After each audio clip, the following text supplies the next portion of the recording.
அச்சலசல் நிகழ்ச்சிக்கு உங்களை அன்போடு வரவேற்கிறோம் நேயர்களே. இன்று மீண்டும் ஒரு புதிய காலை. நேற்று பல விஷயங்கள் நம் நாட்டில் நடந்துள்ளன. குறிப்பாக யூபி உடைய சிஎம் தேர்ந்தெடுக்கப்பட்டுள்ளார். யாரும் எதிர்பார்க்காத வண்ணம் அவருடைய பெயர் முதலில் இல்லை. யோகி ஆதித்யநாத் அவர்கள் உத்தரப்பிரதேசின் புதிய முதலமைச்சராக அந்த கட்சியால் தேர்ந்தெடுக்கப்பட்டுள்ளார். 2 துணை முதலமைச்சர்களும் அறிவிக்கப்பட்டுள்ளார்கள்.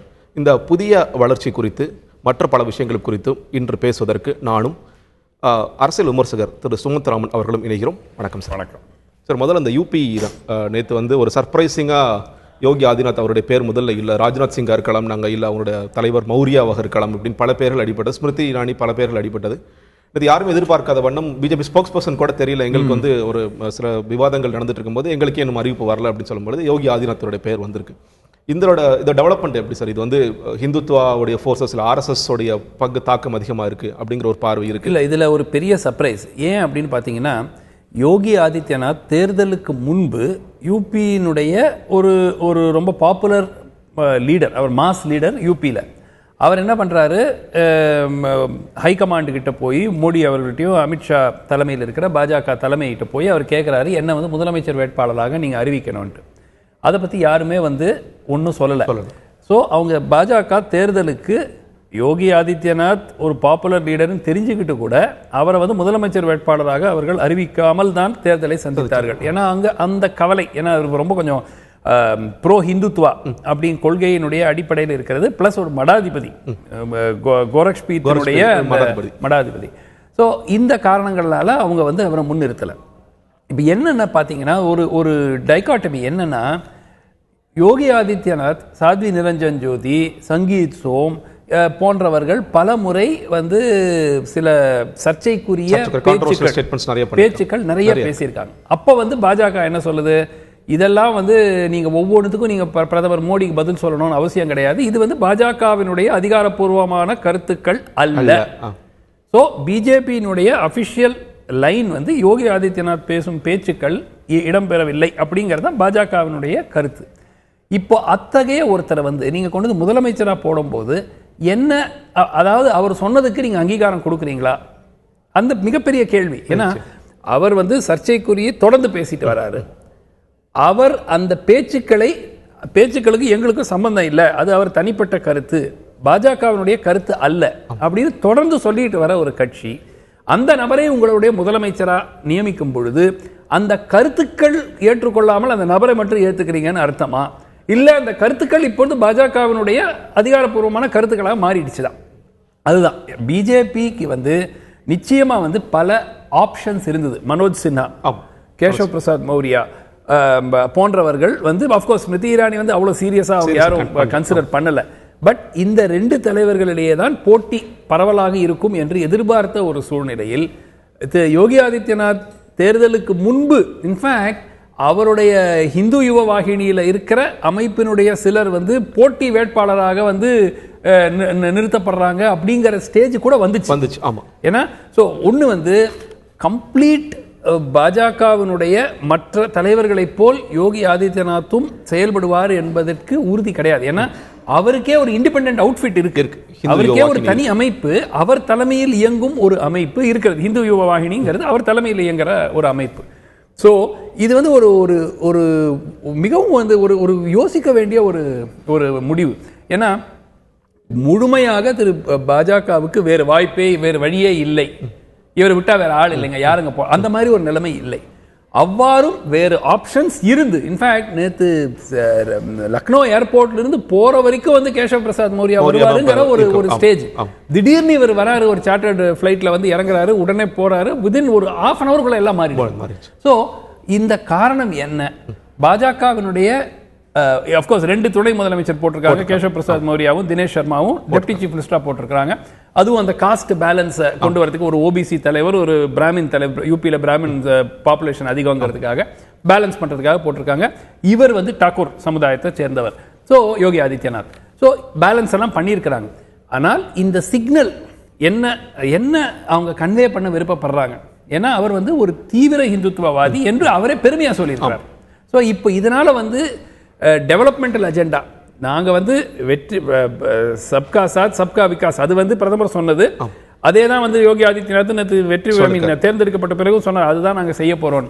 ஸோ ஒன்று அவருக்கு கொஞ்சம் கால அவகாசம் கொடுத்து எப்படி செயல்படுறாரு அப்படிங்கிறத பார்த்துட்டு தான் நம்ம ஒரு முடிவு எடுக்கணும். அதுதான் நியாயம். ஆனால் பாஜக தலைமை மக்களுக்கு என்ன ஒரு மெசேஜ் கொண்டு போறாங்க அப்படின்னு கேட்டால் அது கேள்விக்குறிதான். நிச்சயமா சார். இப்போ நீங்கள் சொன்ன மாதிரி அவங்க இந்த ஹிந்து யுவ வாகினி, இப்போ நீங்கள் மடாதிபதியோட தலைவர், கட்சியோட எம்பியை தாண்டி ஹிந்து யுவ வாகினி வந்து 2007ஆம் ஆண்டு இவர் யோகி ஆதித்யநாத் ஒரு வழக்கில் கைது செய்யப்படும் பொழுது ஒரு ட்ரெயினை வந்து தீ வைக்கிறாங்க. அதற்கு பிறகு இந்த தேர்தலுக்கு முன்னாடி பிஜேபி ஸ்டேட் எலெக்ஷன் கமிட்டியில் யோகி ஆதித்யநாத் அவருடைய பேர் இல்லைங்கிறதுக்காக பல இடங்களில் கலவரம் பண்றாங்க. அதற்கு பிறகு தான் ஸ்டேட் எலெக்ஷன் கமிட்டி, அதாவது ஸ்டேட் எலெக்ஷன் கமிட்டிலே இல்லாத ஒரு நபர் மறுபடியும் யோகி ஆதித்யநாத் அவர் வராரு. ஒரு பாயிண்ட். இன்னும் நீங்கள் இப்போ 2019 தேர்தல், இப்போனா யூபி வந்து மிக முக்கியமான மாநிலம். இவர்களுக்கு வந்து உண்மையிலேயே பிஜேபியோட கட்சின்னு பார்க்கும்போது ரொம்ப சந்தோஷமா இருக்கும். நம்ம ஒரு பயங்கர மெஜாரிட்டியில் வந்திருக்கோம். அப்போ இதோட படிப்பினை வந்து ஒருவேளை அந்த ஹிந்து ஓட்ஸ் எல்லாரும் சொல்ல மாதிரி போலரைஸ் ஆயிருக்கு. அப்போ இதை தொடர்ந்து தக்க வைக்கிறதுக்கு இந்த மாதிரியான ஒரு கோர் ஹிந்துத்துவ மனிதர் வேணும் அப்படிங்கிற ஒரு பாயிண்ட் இருக்குமா? எனக்கு டெவலப்மெண்ட் அஜெண்டா தாண்டி 2009 நம்ம மறுபடியும் ஆட்சிக்கு வர வேண்டும் அப்படிங்கிற நிச்சயமா வந்து இது 2019 மேல் ஒரு கண் வைத்து எடுக்கப்பட்டிருக்கிற முடிவு என்று மாற்று கருத்து இருக்க முடியாது. ஏன்னா உங்களுக்கு பார்த்தீங்கன்னா அவங்களுக்கு வந்து பாஜகவில் 3 ஆண்டு காலம் ஆட்சி முடிஞ்சிருச்சு மத்திய அரசு. இன்னொரு 2 ஆண்டு இருக்கு. இந்த 2 ஆண்டு காலத்திலையும் அந்த டெவலப்மெண்டல் அஜெண்டாவை முழுமையாக கொண்டு சேர்க்க முடியுமா அப்படிங்கிறது அவங்களுக்கே ஒரு சந்தேகத்தில் இருக்கலாம். அந்த மாதிரி இருக்கிற ஒரு சூழல்ல சரி இந்துத்துவ வாக்குகளையாவது பெறுவதற்கு பிளஸ் இப்போ திருப்பியும் வந்து ராமர் கோயில் போன்ற பிரச்சனைகள் மீண்டும் உருவாக வருமானு நம்ம கேரண்டியா சொல்ல முடியாது.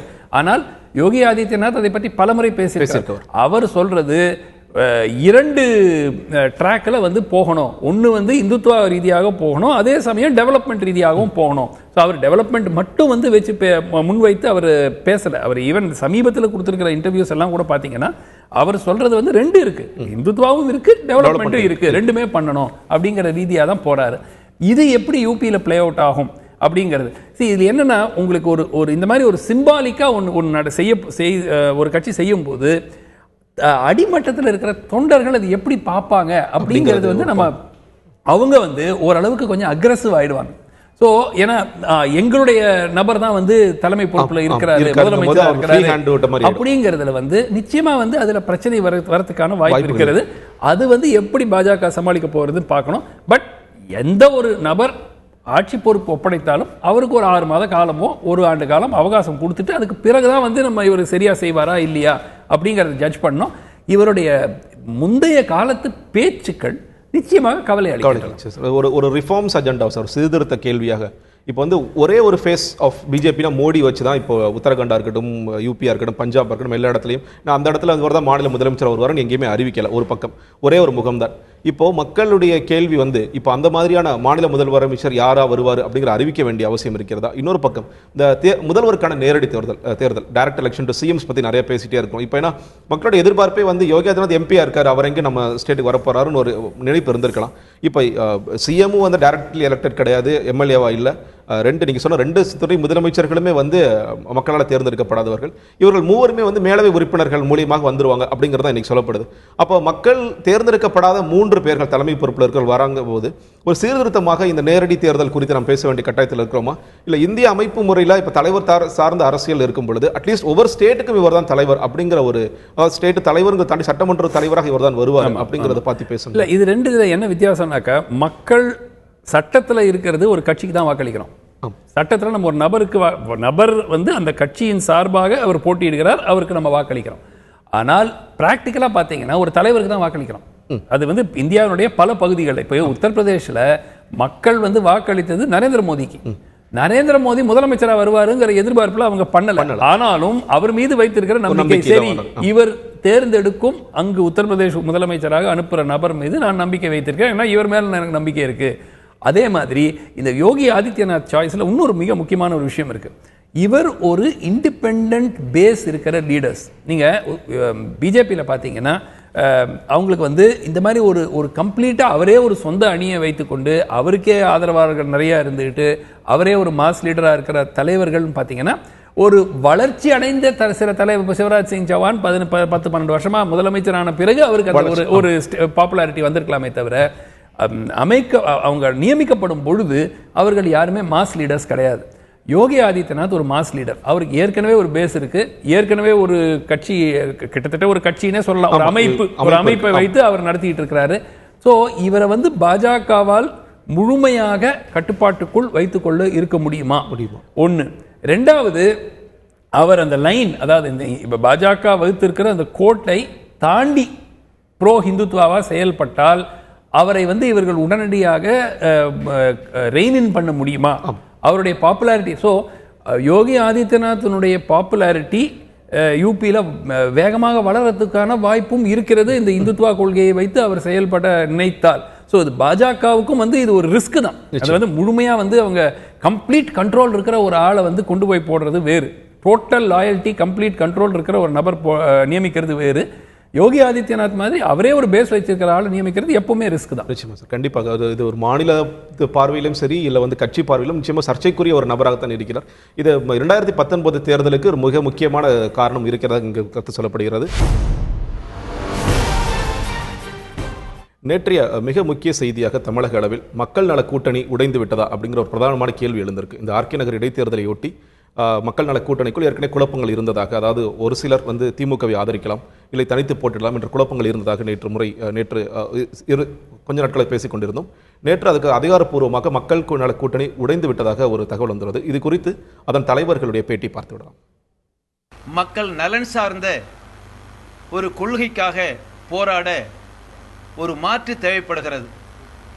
அந்த மாற்று தேவை என்ற அடிப்படையில் தான் மார்க்சிஸ்ட் கம்யூனிஸ்ட் கட்சி சார்பாக நடைபெற உள்ள ஆர்கே நகர் சட்டப்பேரவை தொகுதி இடைத்தேர்தலில் மார்க்சிஸ்ட் கம்யூனிஸ்ட் கட்சியினுடைய வடசென்னை மாவட்ட செயற்குழு உறுப்பினர், கட்சியினுடைய ஆர்கே நகர் தொகுதியினுடைய பகுதிக்கு உறுப்பினர் எங்கள் தோழர் ஆர் லோகநாதன் அவர்களை வேட்பாளராக நாங்கள் நிறுத்துகிறோம். எங்களுடைய வேட்பாளரை தோழமை கட்சிகளான விடுதலை சிறுத்தை கட்சி, இந்திய கம்யூனிஸ்ட் கட்சி உள்ளிட்டு அனைத்து இடதுசாரி ஜனநாயக சக்திகளும் ஆதரவு தர வேண்டும் என்று ஊடகங்கள் மூலமாக நான் கேட்டுக்கொள்கிறேன். தோழமை கட்சிகளோடு ஏற்பட்ட கருத்து வேறுபாட்டை ஊடகங்கள் மூலம் விவாதிக்க நான் தயாராக இல்லை. அவர்கள் வெளியேறிவிட்டதாக நாம் எடுத்துக்கொள்ள வேண்டியதில்லை. இந்த தொகுதிக்கான ஒரு வேட்பாளரை அறிவித்திருக்கிறார்கள். நாங்கள் இருவரும் பேசியிருக்கிறோம். அவர்களும் கூடி முடிவெடுத்திருக்கிறார்கள். விடுதலை சிறுத்தைகளும் தனியாக கூடி முடிவெடுத்திருக்கிறார்கள். நாங்களும் கூடி முடிவெடுத்திருக்கிறோம். 2 பேரும் சேர்ந்து எத்தகைய நிலையை மேற்கொள்வது என்பது குறித்து நாங்கள் அறிவித்தோம். இந்திய கம்யூனிஸ்ட் கட்சியும் விடுதலை சிறுத்தைகள் கட்சியும் போட்டியிடுவதில் உடன்படவில்லை. இதனால் மக்கள் நல கூட்டு இயக்கத்திற்கு எந்த பாதிப்பும் நேராது. மக்கள் நல கூட்டு இயக்கமாகவே தொடரும். கூட்டணியாக இப்போது இல்லை. சார், இப்போ தான் முக்கியமான நம்ம பார்த்தோம் 3 தலைவருடைய பேட்டி. மக்கள் நல கூட்டணி என்பது நம்ம எல்லாருக்குமே தெரியும். திரு வைகோ அவர்கள் அவரோட தலைமையில் ஆரம்பிக்கப்பட்டு மறுபடியும் ஏற்கனவே வைகோ அவர்கள் பிரிந்து சென்றார். போன சட்டமன்ற தேர்தலில் தேமுதிக கூட இருந்தாங்க, தமிழ் மாநில காங்கிரஸ் இருந்தாங்க. தேர்தலுக்கு பிறகு தேர்தலுடைய முடிவுகள் அந்த கசப்பெல்லாம் சேர்ந்து அவர்கள் வெளியேறினார்கள். வைகோ அவர்களும் ஒரு ஸ்டேஜில் திருமாவளவன் அவர் திமுக பக்கம் போகிறாரா அப்படிங்கிற பல கேள்விகளை முன்வைத்து அவரும் வெளியே போனார். இப்போ இந்த ஆர்கே நகர் இடைத்தேர்தலில் போட்டியிடலாமா வேண்டாமான்னு முதல்ல நம்ம பார்க்கும் பொழுது திருமாவளவன் இந்திய கம்யூனிஸ்ட் திமுகவுக்கு நம்ம ஆதரவு கொடுக்கலாம் அப்படிங்கிற ஒரு ஸ்டேட்மெண்ட் கொடுத்திருந்தாங்க. இப்போ நேற்று மார்க்சிஸ்ட் கம்யூனிஸ்ட் ஒரு வேட்பாளரை அறிவிச்சிருக்காங்க. முதல்ல மக்கள் நல கூட்டணியுடைய இது கிட்டத்தட்ட உடைஞ்ச மாதிரி தான் நான் நினைக்கிறேன். இது இல்லை, அதாவது என்ன காரணத்துக்காக மக்கள் நல கூட்டணி அமைக்கப்பட்டது? திமுக அதிமுக நாங்கள் ஏற்றுக்கொள்ள முடியாது, அதுக்கு ஒரு மாற்று. திமுக அதிமுக மேல பல்வேறு குற்றச்சாட்டுகள் இருக்கு, தொடர்ந்து இருக்கு, அதனால நாங்கள் ஏற்றுக்கொள்ள முடியாது. இப்போ நீங்க 1.5 ஆண்டுகளுக்குள் நீங்கள் திமுகவுக்கு ஆதரவு தெரிவிக்கலான்னா அப்புறம் அது என்ன கொள்கை?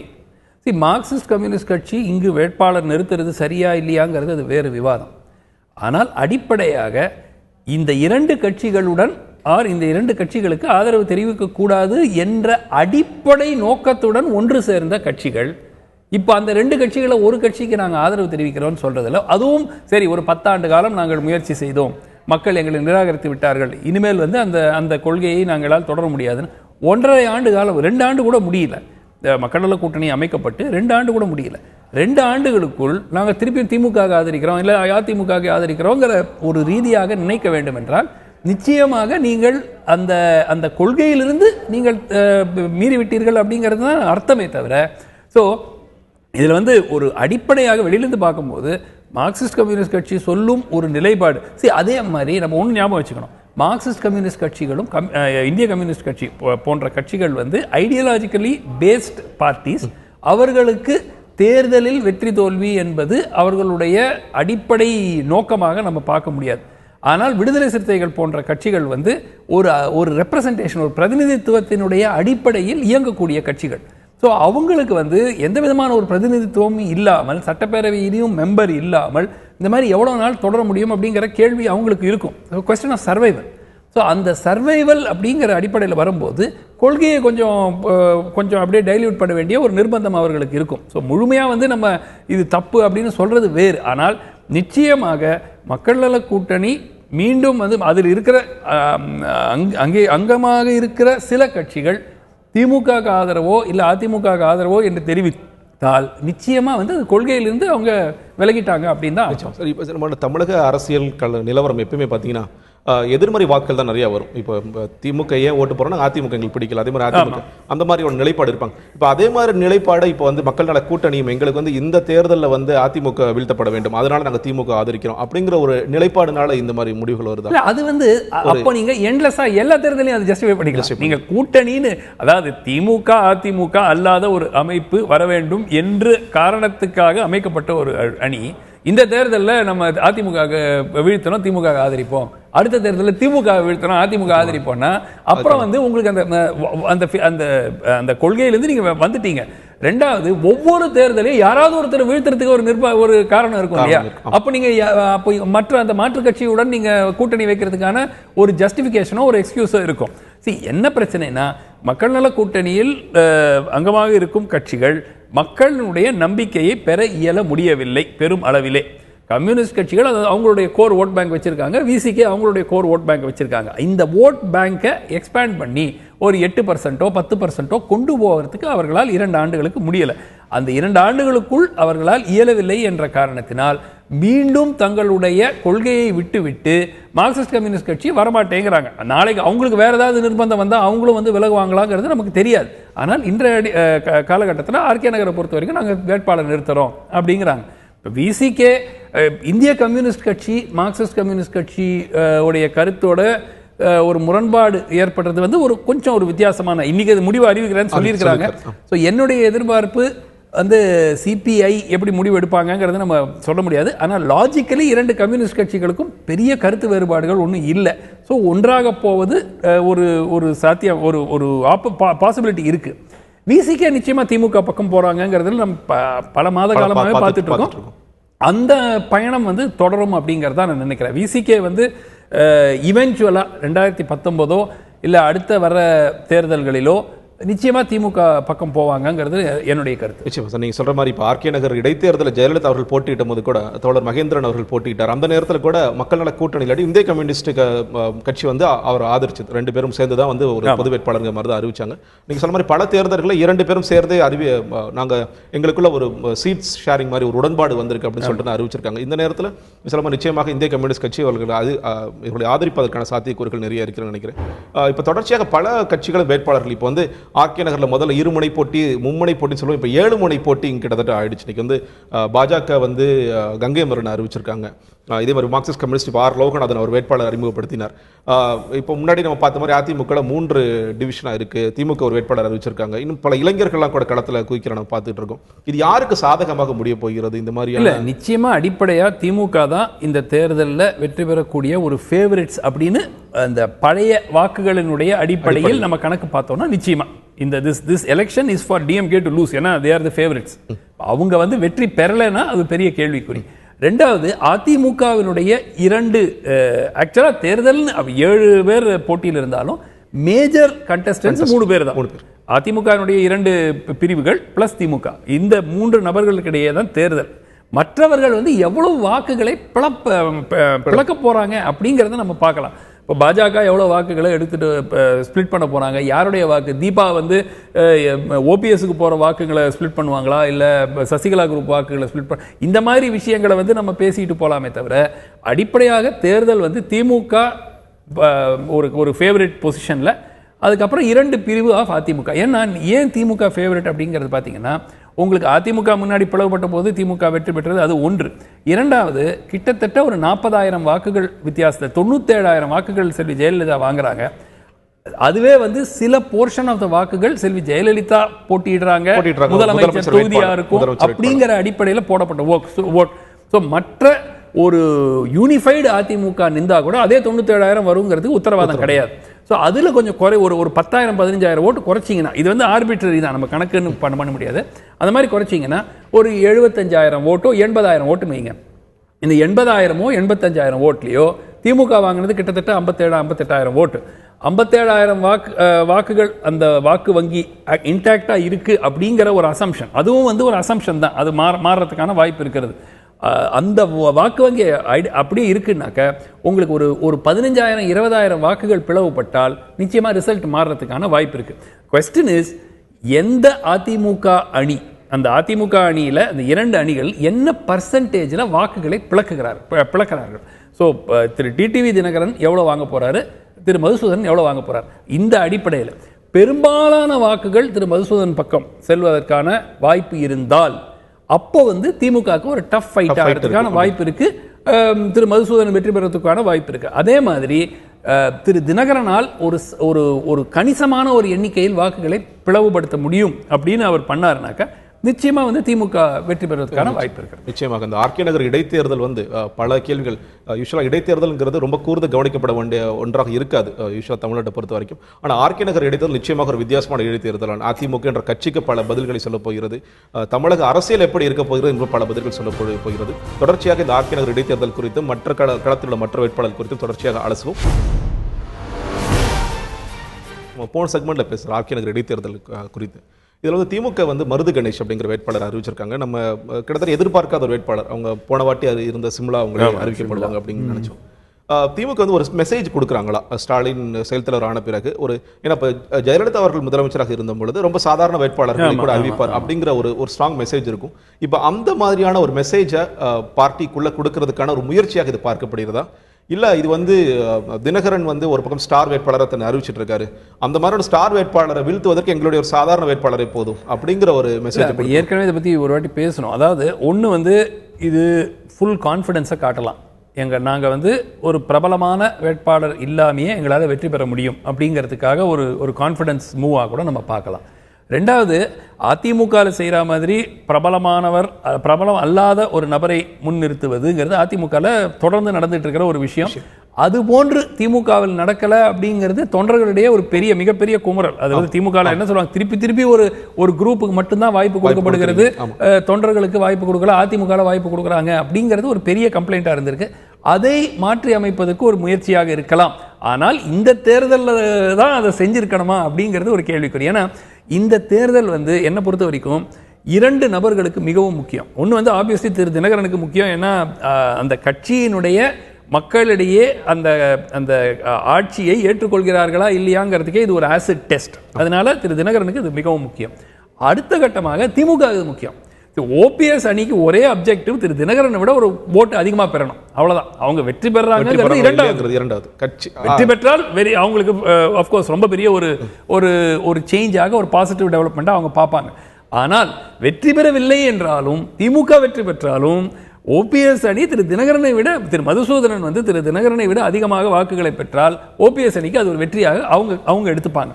ஏன்னா ஆனால் இது திமுகவுக்கு தான் அது பெரிய ரிஸ்க். நீங்கள் ஏற்கனவே அந்த திமுகவினுடைய ஆர்குமெண்ட் என்ன, மிக பிரபலமாக ஒரு அவ்வளோ பெரிய ஒரு ஆளுமை செல்வி ஜெயலலிதா இல்லாத ஒரு காலகட்டத்தில் திமுகவால் எதிர்ப்பக்கம் தலைவர்களே இல்லாத ஒரு சூழலில் திமுகவினுடைய அடுத்த தலைமுறை தலைவர் திரு ஸ்டாலின் தலைமையில் இயங்கிக் கொண்டிருக்கிற ஒரு கட்சியால் ஜெயிக்க முடியலன்னா நிச்சயமா வந்து திமுகவுக்கு ஒரு பெரிய பின்னடைவு. ஸோ இந்த பர்டிகுலர் தேர்தலில் அவங்க ரிஸ்க் எடுத்திருக்கணுமா அப்படிங்கிறது ஒரு கேள்விக்குறி. ஒரு சேஃப் கேண்டிடேட் போட்டு நிச்சயமா திமுக வந்து இப்போ கூட அவங்க ஃபேவரட்டாக தான் இருக்கிறாங்க, ஏன்னா நம்ம அந்த ஓட்டு ஸ்பிளிட் ஆகுங்கிற அந்த எதிர்பார்ப்பில். ஆனால் ஒரு பிரபலமான ஒரு வேட்பாளரை முன்னிறுத்தி இருந்தால் அவர்களுடைய வெற்றி அவங்க உறுதி செய்கிறதுக்கான வாய்ப்பும் இருந்திருக்கிறது. நிச்சயம் சார். அதாவது இப்போ ஆனால் ஒரு பக்கம் மக்கள் வந்து திமுக கேண்டிடேட் யாரு, அந்த சூரியனுடைய கேண்டிடேட், உதயசூரியனுடைய கேண்டிடேட் யாரு, இரட்டையிலோட கேண்டிடேட் அப்படிங்க பார்க்கும்பொழுது இது அவ்வளோ ஃபேவரபிளா இருக்குமா, இது அவ்வளோ வெயிட்டேஜ் இருக்கா ஒரு கேண்டிடேட்டுடைய மாற்றம்னால ஒரு பிரபலமான வேட்பாளர்? அதாவது ஒரு புல் எஃபெக்ட்னு சொல்லுவாங்க, இது எலக்ட்ரல் டேர்ம்ஸ்ல. புல் எஃபெக்ட் என்னன்னா, ஒரு கட்சிக்கு ஒரு 50,000 ஓட்டு ஒரு தொகுதியில் இருக்கு, ரைட்? அந்த கட்சிக்கு அந்த 50,000 ஓட்டு யார் நின்றாலும், நீங்க நின்றாலும் சரி, நான் நின்றாலும் சரி, இந்த கட்சி சிம்பல்ல யார் நிற்கிறாங்களோ அவங்களுக்கு அந்த 50,000 ஓட்டு வந்துடும். ஆனால் அதை தாண்டி அந்த வேட்பாளர் வந்து இழுத்து கொண்டு வரும், அது தன்னுடைய வந்து ஒரு கரிஸ்மாவினால், தன்னுடைய ஒரு பர்சனாலிட்டினால இழுத்து கொண்டு வரும் வாக்குகள் சில பேருக்கு 5000 ஓட்டு இருக்கலாம், சில பேருக்கு 15000 ஓட்டு இருக்கலாம், சில பேர் 10,000 ஓட்டு இருக்கலாம். ஒரு டைட் எலெக்ஷன், ஒரு எலெக்ஷன் வந்து ரொம்ப டைட்டாக இருக்கும்போது இந்த 5000 10,000த்தில் ஒரு முக்கியத்துவம் வரலாம். ஸோ ஒரு லேண்ட்ஸ்லைடாக வரும்போது அதில் பெரிய ஒன்றும் கிடையாது, பெரிய வித்தியாசம் கிடையாது. ஆனால் ஒரு டைட் எலெக்ஷன், யார் ஜெயிப்பாங்கன்னு ஒரு சந்தேகம் இருக்கும் ஒரு தேர்தலில் அந்த வேட்பாளர் தனக்காக, கட்சிக்கு அப்பாற்பட்டு தனக்காக, அதான் நான் சொன்னேன், செல்வி ஜெயலலிதா வந்து அதிமுக வேட்பாளர் ஆர்கே நகரில் நிற்கிறதும் செல்வி ஜெயலலிதா அதிமுக சார்பில் நிற்கிறது பெரிய வித்தியாசம் இருக்கிறது. ஏன்னா அவங்களுக்குன்னு தனி கரிஸ்மால ஒரு 20,000 ஓட்டு 30,000 ஓட்டு எக்ஸ்ட்ரா வரதுக்கான வாய்ப்பு இருக்கு அந்த தொகுதியில். வேற அதே மாதிரி எந்த ஒரு கட்சிக்கும் அந்த கட்சி வேட்பாளருடைய அந்த புல் எஃபெக்ட் வந்து ஒரு எக்ஸ்ட்ரா, அந்த எக்ஸ்ட்ராங்கிறது எவ்வளோங்கிறது நம்ம சொல்ல முடியாது, அந்த வேட்பாளரை பொறுத்து இருக்கு. அது 1000 ஓட்டாக இருக்கலாம், அது 20,000 ஓட்டாக இருக்கலாம். ஆனால் அந்த வாக்குகள் திமுகவுக்கு கிடைக்காத ஒரு சூழல் ஏற்படலாம் இந்த தேர்தலில். ஏன்னா அந்த கேண்டிடேட்டுக்கு எவ்வளோ புல் எஃபெக்ட் இருக்கும், அதுவும் நம்ம வந்து வெளியிலிருந்து பேசுகிறோம். ஏன்னா அவர் வந்து அந்த தொகுதியை சேர்ந்தவர், அவர் மக்களுக்கு எல்லாம் நல்ல அறிமுகமானவர். நம்ம வெளியிலிருந்து பேசுறோம், ஏன்னா அவர் ஃபேமஸ் கிடையாது, வேலை செய்யக்கூடிய நபர். அதனால அதுவும் புல் எஃபெக்ட் இருக்கலாம், பட் ஒரு ஹை ப்ரொஃபைல் இல்லை. அதாவது அவருக்கு அந்த தொகுதிக்கு வெளியே அவர் அறிமுகமானவர் அல்ல.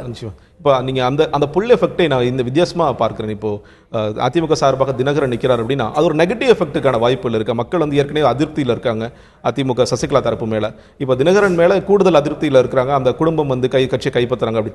அப்போ அதே ஒரு புல் எஃபெக்ட், ஒரு பாசிட்டிவ் எஃபெக்டாக நீங்கள் சொல்கிற ஒரு விஷயம் நெகட்டிவ் எஃபெக்டாக மாறுவதற்கான வாய்ப்புகள் இருக்கா? நிச்சயம். அதே மாதிரி அதிமுக இப்போ சின்னம்னு பார்க்கும்பொழுது இப்போ அவர்களுக்கு தான் அது சின்னம் கிடைக்குமா கிடைக்காதா, அந்தோட பதில் இல்லை தீர்ப்பு எப்படி ஆகும்? இல்லைங்க, ஆக்சுவலாக நான் முதல்ல சொன்ன மாதிரி இது வந்து ஒரு இடைத்தேர்தல்.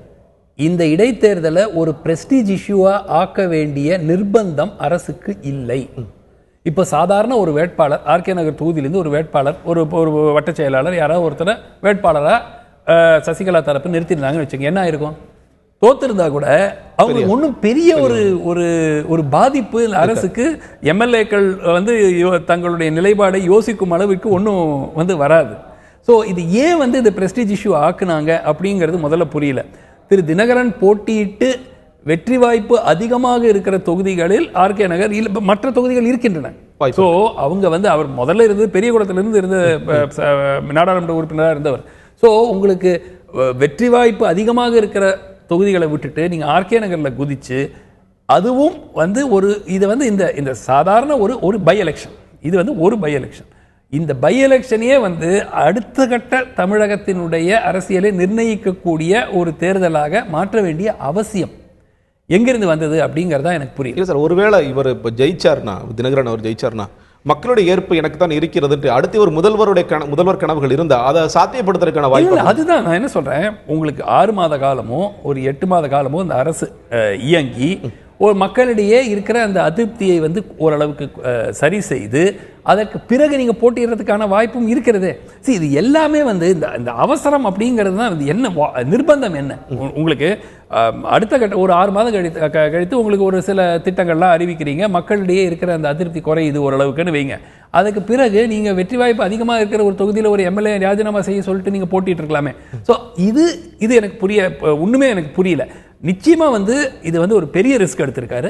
அந்த ரிஸ்க் வந்து அவங்களுக்கு ஆதரவா வருமா, செயல்படுமா அப்படிங்கிறது பொறுத்திருந்தா பார்க்கணும். ஆனால் நிச்சயமா வந்து லாஜிக்கலி பார்த்தீங்கன்னா இந்த எலெக்ஷனை ஒரு பிரஸ்டீஜ் இஷ்யூ ஆக்க வேண்டிய நிர்பந்தம் அவங்களுக்கு இல்லை. நிச்சயமாக இந்த ஆர்கே நகர் இடைத்தேர்தல் வந்து ஒரு மிக சாதாரணமான இடைத்தேர்தலாக கூட அதிமுக என்கிற கட்சி இதை கொண்டு போயிருக்கலாம். ஒரே ஒரு பாயிண்ட் அதில் ஆக்சுவலாக ஒரே ஒரு பாயிண்ட் என்னன்னா, இந்த தேர்தலில் எப்படியாவது ஓபிஎஸ் அணியை விட அவர்கள் அதிகமாக வாக்குகள் பெற வேண்டும் என்று நினைத்திருக்கலாம். அதற்கு தினகரன் போன்ற ஒரு பிரஸ்டீஜ் கேண்டிடேட்டை நிற்க வைக்க வேண்டும் அப்படிங்கிற நிர்பந்தம் இருந்திருக்கலாம். நிச்சயமாக. அதாவது இந்த தேர்தலை பொறுத்தவரை யார் வெல்வார்கள் என்பதை தாண்டி இந்த இரு தரப்பிற்குள் யார் அதிகமான வாக்குகள் வாங்குவார்கள் அப்படிங்கிறது கூட இந்த கட்சி ரீதியாக பல முடிவுகளை, பல தீர்ப்புகளை சொல்லும் அப்படிங்கிற பார்வையும் முன்வைக்கப்படுகிறது.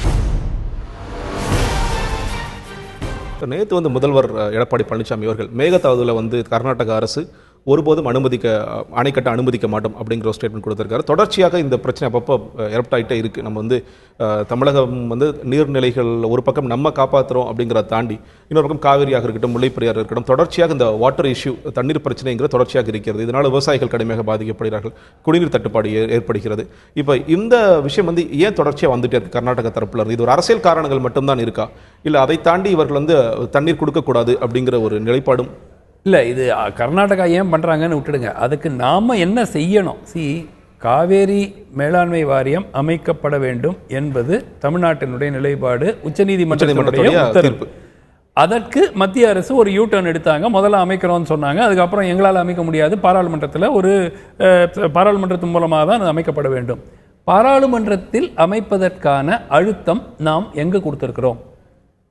50 பாராளுமன்ற உறுப்பினர்கள் அதிமுக இருக்கிறாங்க, திமுக இப்போ ராஜ்யசபாவில் இருக்கிறாங்க. இப்போ என்ன நடவடிக்கை எடுக்கப்பட்டிருக்கிறது? அதற்கான அழுத்தம் போன வாரம் ஒரு அணிக்கு இன்னொரு அணிக்கு எதிராக அவங்க அதை அந்த விஷயங்கள் தொடர்பான விசாரணை நடத்தப்பட வேண்டும் செல்வி ஜெயலலிதா மரணத்தில்ங்கிறதெல்லாம் சொல்லும்போது ஏன் காவிரி பிரச்சனைக்கு ஏன் யாருமே போய் அங்க பாராளுமன்றத்தில் அழுத்தம் கொடுக்கவில்லை? மிகப்பெரிய கேள்வி. ஏன்னா அடிப்படையாக இந்த பாராளுமன்றத்தின் மூலமாக காவிரி மேலாண்மை வாரியமை அமைக்கும் நடவடிக்கைகள் அழுத்தம் இல்லாமல் வரப்போறது இல்லை. பாஜகவிற்கு நிச்சயமாக கர்நாடகாவில் ஸ்டேக்ஸ் அதிகம். அவர்கள் பிரதான எதிர்க்கட்சி. அடுத்த ஆண்டு வரப்போகிற தேர்தலில் மீண்டும் ஆட்சியை கைப்பற்றுவோம் என்ற நிலையில் இருக்கிறார்கள். அவர்களுடைய நிலைமை அது இப்போ காங்கிரஸ் ஆட்சியின் மீது இருக்கிற அதிருப்தினால ஆன்டி இன்கம்பன்சியில் வெற்றி பெற வாய்ப்பும் பாஜகவுக்கு அதிகம். இன்றைய அந்த ஒரு சூழலில் நிச்சயமாக கர்நாடக மக்களினுடைய ஆன்டகனைஸ் பண்ற மாதிரி பாஜக மத்திய அரசு எந்த ஒரு நடவடிக்கையும் எடுக்காது அப்படிங்கிறது தான். அடிப்படையாக தமிழ்நாட்டுக்கு நீதி வர வேண்டும் என்றால் அது உச்சநீதிமன்றத்தின் மூலமாக வர வேண்டும். இல்லை, பாராளுமன்றத்தில் நீங்க அழுத்தம் கொடுக்கணும். ஏன் இந்த இவ்வளவு முக்கியமான ஒரு மாநிலத்தினுடைய ஜீவாதார பிரச்சனைக்கே நீங்க கொடுக்காம மற்ற பிரச்சனைகள் நாங்க பாராளுமன்றத்தில் பேசுறோம் சொல்லிட்டு இருந்துட்டு இதுக்கு ஏன் குரல் கொடுக்கவில்லை? ஏன்னா சரி, பாராளுமன்றத்தின் மூலமா தான் நீங்க அமைப்பீங்க, சரி அமைங்க. அதுக்கு தாமதம் எது? அதுக்கு என்ன? ஆஃப்டர் ஆல் இந்த ஃப்ரேம்வொர்க் கூட எல்லாமே இருக்கு. இந்த காவேரி மேலாண்மை வாரியம் அமைக்கப்படும் பேசிக் ஃப்ரேம்வொர்க் கூட இருக்கு. மத்திய அரசு என்ன பண்றாங்க? கடிதம் எழுதுறாங்க. தமிழ்நாடு உங்க ரெப்ரசன்டேட்டிவ் அனுப்புங்க, கர்நாடகா உங்க ரெப்ரசன்டேட்டிவ் அனுப்புங்க, கேரளா உங்க ரெப்ரசன்டேட்டிவ் அனுப்புங்கன்னு கடிதம் எழுதி நம்ம ரெப்ரசன்டேட்டிவ் பேரை கூட போயாச்சு. கர்நாடகா கொடுக்கல, நம்ம கொடுத்த பிறகு யூ டர்ன் பண்றாங்க. சோ இது ஒரு இல்லைங்க, இது உடனடியாக நம்மளால அமைக்க முடியாது, இது ஒரு பாராளுமன்றத்தில் விவாதத்துக்கு எடுத்துக்கொள்ளப்பட்டு ஒரு 2 ஆண்டு ஆகும் அப்படின்னு ஒண்ணுமே கிடையாது. இது பாராளுமன்றம் நினைத்தால் இது 1 நாள் 2 நாட்களில் நிறைவேற்றக்கூடிய ஒரு தீர்மானம். இது நிறைவேறவில்லை அப்படிங்கிறது ஒரு அரசியல் காரணங்களுக்காக நிறைவேறாமல் இருக்கிறது. அதற்கு நம்மளுடைய பாராளுமன்ற உறுப்பினர்கள் அழுத்தம் கொடுக்கல. இது இந்த கட்சியா அந்த கட்சியான்னு இல்லை, ஆனால் பிரதானமா அதிமுக தான் அழுத்தம் கொடுக்கணும். நிச்சயமா சார், நீங்க கேட்கிற கேள்வி மிக முக்கியமான கேள்வியாக பார்க்கிறேன். இந்த தெலுங்கானா பிரச்சனை நடக்கும் பொழுது தெலுங்கானா மாநிலம் அமைய வேண்டும் என்பதற்காக தெலுங்கு தேசம் எம்பிக்களாக இருக்கட்டும், டிடிபி எம்பிஸ், காங்கிரஸ் எம்பிஸ் எல்லாரும் கட்சி ரீதியை தாண்டி உள்ள குரல் கொடுப்பாங்க. பாராளுமன்றத்தை முடக்குவாங்க, உள்ள பிரச்சனை பண்ணுவாங்க, வெளியே நிறைய போராட்டம் தர்ணா போன்ற முறைகள் செய்வாங்க. பல நேரங்கள் அந்த வறட்சி நிவாரணம் குறித்தோ இல்லை நமக்கு வெள்ளத்திற்கு ஒரு நிவாரணம் கேட்டோம், அது கூட வரல, இல்ல புயல் நிவாரணமாக இருக்கட்டும், எதுவுமே நமக்கு வரல. அப்ப பாராளுமன்ற உறுப்பினர்கள் என்ன செய்கிறார்கள் அப்படிங்கிற ஒரு பிரதானமான கேள்வி, முக்கியமான கேள்வி. ஏன்னா இங்க ஒரு கட்சியில ஒரு பிளவு ஏற்படுகிறது அப்படிங்கும்போது இல்ல ஜெயலலிதா அவருடைய மரணத்தில் ஒரு மர்மம் இருக்கிறதுக்காக போய் பிரணாப் முகர்ஜி சந்திக்கிறாங்க, பாராளுமன்ற மோடி அவர்களை சந்திக்க முயற்சி பண்றாங்க, பல அமைச்சர்களை சந்திக்கிறாங்க. ஆனா அதே மாதிரியான ஒரு முக்கியத்துவம், ஒரு ப்ரையாரிட்டி நம்ம தமிழக எல்லா கட்சிகளுமே சேர்ந்து பாராளுமன்ற உறுப்பினர்கள் ஏன் கொடுப்பதில்லை அப்படிங்கிற ஒரு முக்கியமான கேள்வி இருக்கு சார். இப்போ இன்னொரு பக்கம் தமிழக விவசாயிகள் ஜந்தர் மந்தர்ல தொடர்ச்சியாக 6 நாட்கள் போராட்டம் நடத்திட்டு இருக்காங்க. நேற்று ஸ்டாலின் அவர்கள் கூட ஒரு பேட்டி கொடுத்திருக்காரு, அந்த விவசாயிகளுடைய கோரிக்கைகளை உடனடியாக நிறைவேற்ற வேண்டும்னு. அதுல போராடிட்டு இருக்க விவசாய சங்க தலைவர் ஐயாக்கன் அவர்கள் சொல்லும் பொழுது பொன் ராதாகிருஷ்ணங்களை தொலைபேசியில் அழைத்து பேசினாரு. உங்களோட கோரிக்கைகள் திங்கட்கிழமை நான் கேட்கிறேன் அப்படின்னு சொல்லியிருக்காரு. அதனால திங்கட்கிழமை போய் சந்திக்கிறோம். அவரோட முக்கியமான கோரிக்கை மறுபடியும் காவிரி மேலாண்மை வாரியம் அமைக்கிறது, வறட்சி நிவாரணம் கொடுக்கிறது, விவசாய கடன்களை தள்ளுபடி செய்வது போன்ற பிரதானமான கோரிக்கைகள் தான் இருக்கிறது. இந்த மாதிரியான போராட்டங்கள் இப்போ இங்க தமிழக அளவை தாண்டி இப்போ டெல்லியிலையும் நடந்துகிட்டு இருக்கு. இப்போ மத்திய அரசாங்கம் என்ன செய்யணும் அப்படின்னு? இல்லை, நான் என்ன கேட்குறேன், இந்த விவசாயிகள் போராடுறாங்க காவேரி மேலாண்மை வாரியத்துக்கு. விவசாயிகள் ஏன் பாராளுமன்ற உறுப்பினர்கள் அங்க ஜந்தர் மந்தர்ல உட்கார வேண்டியது பாராளுமன்ற உறுப்பினர்கள் தானே போராட்டத்தில்? இதை விட அதாவது இது ஒரு நிரந்தர பர்மனன்ட் ப்ராப்ளம். இது சரி, இந்த ஆண்டு இப்போ வறட்சியும் மிக முக்கியமான ஒரு பிரச்சனை. ஆனால் இந்த ஆண்டு நல்ல ஒரு அளவுக்கு மழை பெஞ்சதுன்னா வறட்சி அடுத்த ஆண்டு இல்லாமல் குறைந்து போவதற்கான வாய்ப்பு இருக்கிறது. அது இது ஒரு பர்மனன்ட் ப்ராப்ளம். காவேரி நீர் தமிழ்நாட்டுக்கு வறட்சி இருக்கிறதோ வறட்சி இல்லையோ அது நம்மளுடைய உரிமை. இது நம்ம ஒரு ஃபேவருக்காகவோ நம்ம ஒரு சலுகைக்காகவோ நம்ம ஒரு சப்சிடிக்காகவோ நம்ம போராடல. இந்த மாநிலத்தினுடைய உரிமைக்கு போராடுறோம். நம்ம வந்து கர்நாடகாவுக்கு நீர் கொடுக்காதீங்கன்னு சொல்லல, எங்களுடைய ஷேரை கொடுத்துருங்க. ஷேர் வந்து யார் சொல்லியிருக்காங்க? நீதிமன்றம், உச்ச நீதிமன்றம் சொல்லியிருக்கு இவ்வளவு கொடுக்கணும்ட்டு. அதை கொடுங்கன்னு கேட்கறது வந்து உரிமை. அந்த உரிமைக்கு பாவம் விவசாயிகள் போய் இங்கிருந்து தஞ்சாவூர்ல இருந்து காவேரி டெல்டால இருந்து போய் டெல்லியில் உட்கார்ந்து இருக்கும் போது பாராளுமன்ற உறுப்பினர்கள் ஏன் போகக்கூடாது? ஏன் இந்த போராட்டத்தை முன்னிறுத்த வேண்டியது அவர்கள். அவர்கள் செய்யாத இவங்க செய்யறது வந்து அது வந்து ஒரு it speaks volumes about the politics in Tamil Nadu. கண்டிப்பா சார். நம்ம வந்து வாக்களிக்கிறதே வந்து நம்மளுடைய பிரதிநிதிகள் நம்மளுடைய குரலாக ஒலிக்க வேண்டும்ங்கிறதா, சட்டமன்றமாக இருக்கட்டும் பாராளுமன்றமாக இருக்கட்டும். ஆனால் அது மறுபடியும் வந்து அந்த குரல் ஒலிக்கிறதா அப்படிங்கிற மிக பிரதான. நான் என்ன சொல்றேன், அனைத்து கட்சிகள் தமிழ்நாட்டில் இருக்கிற பிரதான 2 கட்சிகள் திமுக அதிமுக 2 கட்சிகளை சேர்ந்த பாராளுமன்ற உறுப்பினர்களும் ஏன் டெல்லியில் ஒரு போராட்டம் நடத்தக்கூடாது? ஏன் ஜனாதிபதி போய் இதுக்கு சந்திக்கக்கூடாது? இதை விட ஒரு முக்கியமான பிரச்சனை என்ன? வேற ஒரு 5 பிரச்சனைகள் சொல்லுங்களேன் தமிழ்நாட்டுக்கு இதை விட முக்கியமான பிரச்சனைகள். ஏன் இதற்கு எந்த நடவடிக்கையும் இது மத்திய அரசு தானாக இது செய்ய போறது இல்லை, இது உறுதி. அடுத்த ஆண்டு தேர்தல் இருக்கு கர்நாடகாவில், எப்படி செய்வாங்க? அரசியல் ரீதியாகத்தான் இந்த யூ டர்ன் வந்த காரணமே வந்து பெரும்பாலாக அரசியல் ரீதி. ஏன்னா கடைசி நிமிஷம் வரைக்கும் எங்களுக்கு ஒண்ணுமே தெரியாது, கடைசி நாள் தான் எங்களுக்கு தெரியும் பாராளுமன்றம் மூலமா வரணும் அப்படிங்கிறது ஏற்றுக்கொள்ளக்கூடிய ஒரு கருத்தா நீங்க யோசிச்சு பாருங்க. அதனால நிச்சயமா வந்து இந்த காவிரி மேலாண்மை வாரியம் அமைக்கப்பட வேண்டும் என்றால் அது அழுத்தம் இல்லாமல் அமைக்கப்பட போவது அல்ல. அந்த அழுத்தத்தை கொடுக்க வேண்டியது தமிழ்நாட்டில் இருக்கிற ஒவ்வொரு லெஜிஸ்லேட்டர் அண்ட் பாராளுமன்ற உறுப்பினர்கள். அவர்கள் கொடுக்கிற அழுத்தத்தினால்தான் இது அமைக்க முடியும்.